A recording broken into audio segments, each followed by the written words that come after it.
So much for this, sir. Now shall you see the other. You do remember the circumstances. Remember, my lord. Sir, in my heart there was kind of fighting that would not let me sleep. Methought I lay worse than the muties and the biblos, rashly and praise their rashness for it. Let us now, our indiscretion sometimes serves us when our deep plots do pal, and that should learn us there's a divinity that shapes our ends, rough hew them how we will. That is most certain. Up from my cabin, my sea gown scarfed about me in the dark, groped I to find out them. Had my desire, fingered the packet, and fine withdrew to my own room again, making so bold my fierce forgotten manners to unseal their grand commission where I found Horatio. O royal knavery! An exact command, larded with many several sorts of reasons, importing Denmark's health and several sorts of reasons, England's too, with hosts such bugs and goblins in my life, that on the supervise no leisure baited, no, not to stay, that on the finding of the axe my head should be struck off. Is it possible? Here's the commission, read it at more leisure, but with thou bear me how I did proceed. I beseech you. Aethus bended round with villains, or I could make a prologue to my brains. They had begun the play, I sat me down, Davis a new commission, wrote it fair, I once did hold it, and or statist do. A basis to write fair, and labored much, how do forgot what that learning, but sir, now it did me humus service, wilt thou know the effect of what I wrote? Hey, good, my lord. An earnest congestion from the king, as England was his faithful tributary, as love between them like the palm might flourish, as peace should still her wheaten garland wear, and stand a comma between their amities, and many such like as of great charge, that on the view and knowing of these contents without debatement. Further, more or less, he should the bears put to seed in death, not shivering time allowed. So how is this sealed? Why, even in that was heaven ordinance. I had my father's signet in my purse, which was the model of that Danish shield, folded with that writ up in the form of the other. Subscribed it, gave the impression, placked it safely, the challenging never known. Now the next day was our sea fight, and what to this was sequent, thou knowest already. So Rosencrantz and Guildenstern go to it? Why, man, they did make love to this employment. They are not near my consequence. Their defeat does by their own intuition grow. This dangerous when the bazaar nature comes, between the past and fell incest points of mighty opposants. Why, what a king is this? Does it not?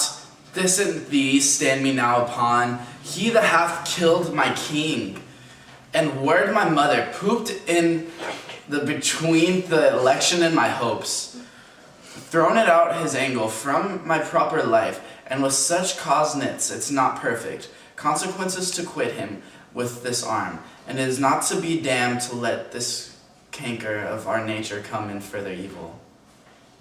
He must be shortly known from England. What is his business there? Will be short, the intern is mine, and a man's life is no more than to say one. But I am very sorry, good Horatio, that to Laertes I forgot myself. For by the image of my cause I see the portress of his. I'll court his favors, but sure the bravery of his grief did put me into a towering passion. Peace, who comes here? Your lordship is right. Welcome back to Denmark. Dost know this waterfly? No, my good lord. The estate is more gracious, for 'tis a voice of know him.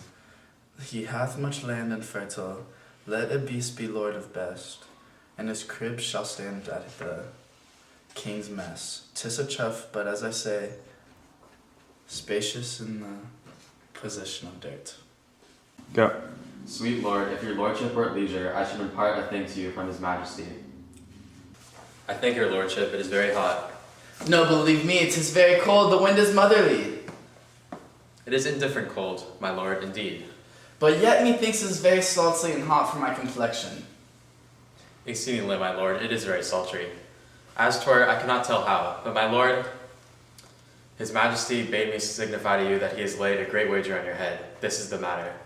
I beseech you, remember? Nay, my good lord, for my ease and good faith. Sir, here is newly come to court Laertes, believe me, an absolute gentleman, full of most excellent differences, of very soft society and great showing. Indeed, to speak feelingly of him, he is the card or calendar of gentry, for you shall find in him the continent of what part a gentleman would see. Sir, his defiance suffers no prediction in you, though I know to divide him in virtually, would dozy the arithmetic of memory, and yet but yon, neither in respect of his quick sail, but in the variety of extolment. I take him to be a soul of great article, and his infusion of such dearth and rareness as to make true diction of him. His symbol in his mirror, and who else would trace him, his unbridged nothing more. Your lordship speaks most infallibly of him. The contrary, sir. Why do we wrap the gentleman in our more raw breath? Sir? It's not possible to understand in another tongue. You'll do it, sir, already. What's importance the nomination of this gentleman? Of Laertes? His purse is empty already. All's golden words are spent.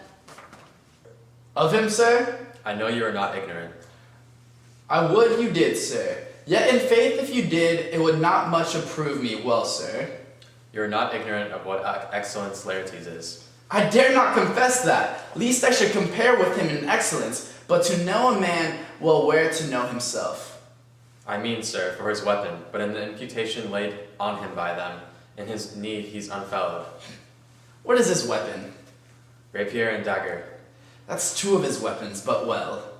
The king, sir, hath wagered with him 6 Barbary horses, against the which he has impawned, as I take it, 6 French rapiers and poniards, with their assigns as girdle, hangers, and so 3 of the carriages, in faith, are very dear to fancy, very responsive to the hilts, most delicate carriages, and of very liberal conceit. We'll call you the carriages. I knew you must be edified by the marching air you had done. The carriages, sir, are the hangers. The phrase would be more German to the matter. If we could carry cannon by our sides, I would it might be hangers till then. But only 6 Barbary horses against 6 French swords, there are signs and 3 liberal consteeds carriages. That's the French. But against the Danish, why is this all import, as you call it?